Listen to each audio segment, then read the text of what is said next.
Do you know an inspiring story of a chartered accountant who has not given up?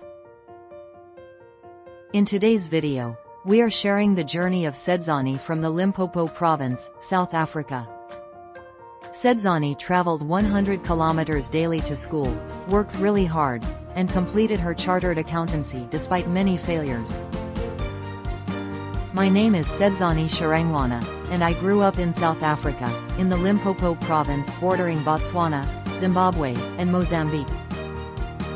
I grew up in a village that was not surrounded by good schools, so I used to travel 100 kilometers every day to school. I matriculated from Khanyisa Education Center, a school amongst many great private schools in Limpopo. I was not a brilliant student, but I was a hard-working student. I was raised by very strict parents who allowed us to visit friends under supervision. My dad did not allow us to roam the streets of our neighborhood and always encouraged us to work hard for a bright future. "You are what you put in and make of yourself," he always said. If I remember correctly from 8th grade, I wanted to become an engineer and specialize in electrical engineering. However, as I became more mature and knowledgeable, this changed.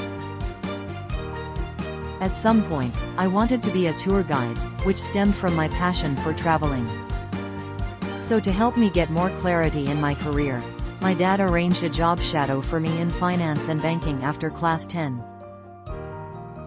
A job shadow is a program in which school learners are able to shadow or learn about a specific job that they would like to do or become once they have completed matriculation.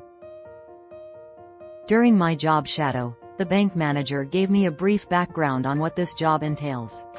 This short experience got me interested in banking.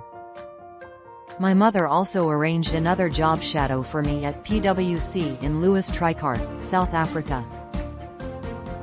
During my job shadow at PwC, South Africa, I met a friend who told me about becoming a chartered accountant from South Africa, and from there on I never looked back.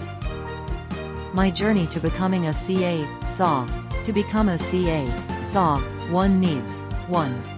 To have a bachelor's degree in accounting or equivalent. 2. To have honors post-graduation qualification, CTA 1, CTA 2. 3. To complete 3 years of articles. This depends on whether it is part-time study or full-time study, so it can vary from 3 to 5 years. And give 2 written board exams, ITC and APC. Being raised by a mom who is a teacher and a father who is a businessman. I passed class 10 with good marks to gain entrance to do my BCom. Business Science at Monash University, South Australia. I completed my bachelor's in business science in June 2011. I continued with my studies at UNISA in 2012, where I studied a postgraduate diploma in advanced accounting sciences, also known as CTA Level 1. As I was not yet employed, my parents continued to fund my studies as I was not awarded a bursary or financial aid. While studying, I began job hunting as I wanted to gain experience in my chosen career path. That's when I started working at Nikilitha Consulting, a small audit and advisory firm. After failing CTA Level 1, I was disappointed and decided to take a gap year in 2013. During my gap year, I decided to get a certification in fraud examination, CFE, from the ACFE since I had gained some experience in forensics. After a gap year and having completed CFE, I went back to UNISA in 2014 to do my honors, postgraduate, in advanced accounting sciences, CTA Level 1, which I successfully completed that year. While I was at Nikilitha Consulting, I happened to be a subcontracted consultant to Grant Thornton, where I later received an employment offer, which I accepted.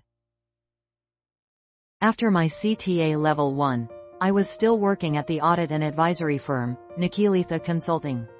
Luckily, I happened to be a subcontracted consultant to Grant Thornton. After a year of working as a subcontracted consultant, the partner at Grant Thornton convinced my previous employer to let me join them so I could complete my articles. That's how, in 2015, I started my article clerk training at Grant Thornton. During my article training in 2016, I continued with my studies and registered for a postgraduate diploma in Applied Accounting Sciences, known as CTA Level 2, which I failed. I felt so depressed and demotivated. I had failed 2 subjects, and we were required to pass all 5 subjects in one sitting. I used to study late at night, and security knew me by name, and when I wasn't there studying the following day, they would ask, "Why didn't you come?" I was blessed to have a supportive family who reminded me of how close I was to the finish line and how much I wanted this.